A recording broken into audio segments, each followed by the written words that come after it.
दोस्तों, आपका एग्ज़ाम नगरी में स्वागत है।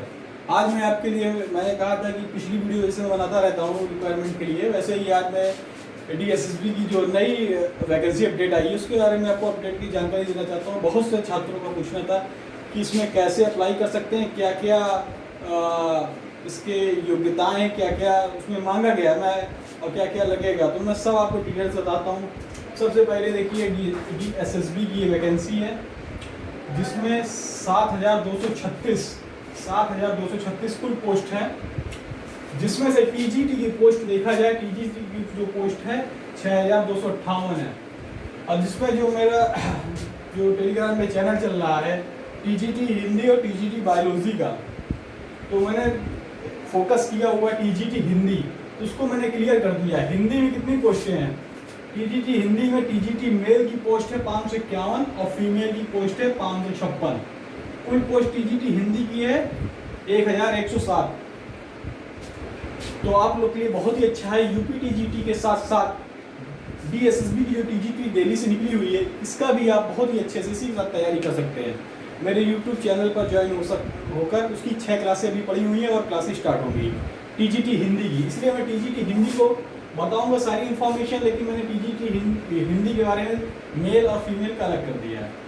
अब देखते हैं TGT में जो 6,258 कुल वैकेंसियाँ हैं, जिनमें वैकेंसियों में सोशल साइंस की भी निकली हुई है, नेचुरल साइंस की निकली हुई है, TGT मैथ की निकली हुई है। जो बच्चे डालना चाहते हैं वो अपना इसमें अप्लाई कर सकते हैं, जो स्टूडेंट डालना चाहते हैं।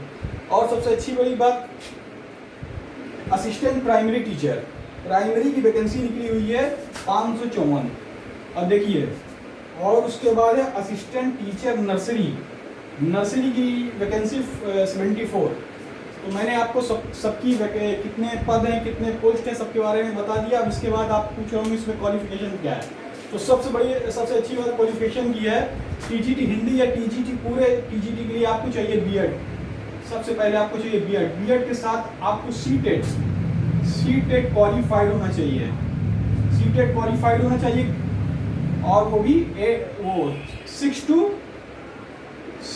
8 का। जो आप टेट क्वालिफाइड होंगे, C.TET 6 to 8 का क्वालिफाइड होने चाहिए, तभी आप TGT हिंदी पे अप्लाई कर सकते हैं। DSB पे अभी यूपी पे ऐसा कोई नियम नहीं आया, यूपी में टेट नहीं मांगा गया है यूपी TGT के लिए। तो आपकी ये TGT के लिए जो क्वालिफिकेशन थी मैंने बता दिया, B.Ed के साथ C.TET चाहिए, यूपी टेट नहीं चाहिए, क्योंकि ये केंद्र की वैकेंसी है, इसलिए इसमें आपको C.TET चाहिए 6 to 8 क्लास का। ठीक है, सभी TGT वैकेंसी के लिए। अब आ जाते हैं असिस्टेंट प्राइमरी टीचर प्राइमरी की। इस पर कुल पोस्ट हैं 554। इसके लिए आपको चाहिए BTC या D.Led। BTC D.Led चाहिए और B.Ed। इसके साथ आपको C.TET, इसके साथ भी आपको C.TET चाहिए। C.TET को भी प्राइमरी लेवल का 1 to 5 का। प्राइमरी टीचर के लिए C.TET चाहिए, यूपी टेट नहीं चाहिए, C.TET चाहिए केंद्र का, वो भी 1 to 5 के लिए।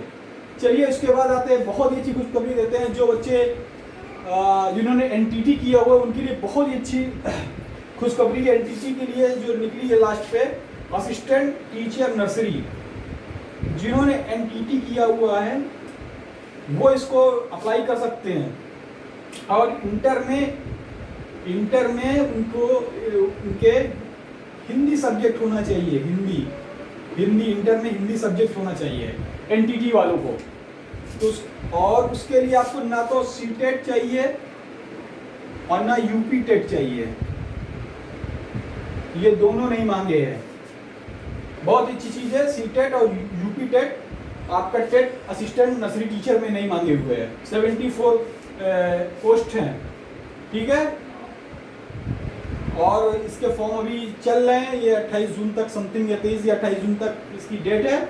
आप सबमिट करिए, और कुछ भी बारे में आपको पूछना है कमेंट बॉक्स पर आप जाकर पूछ सकते हैं, और आपको हिंदी की लाइव क्लास आपको मिल जाएंगी, अभी चल रही है।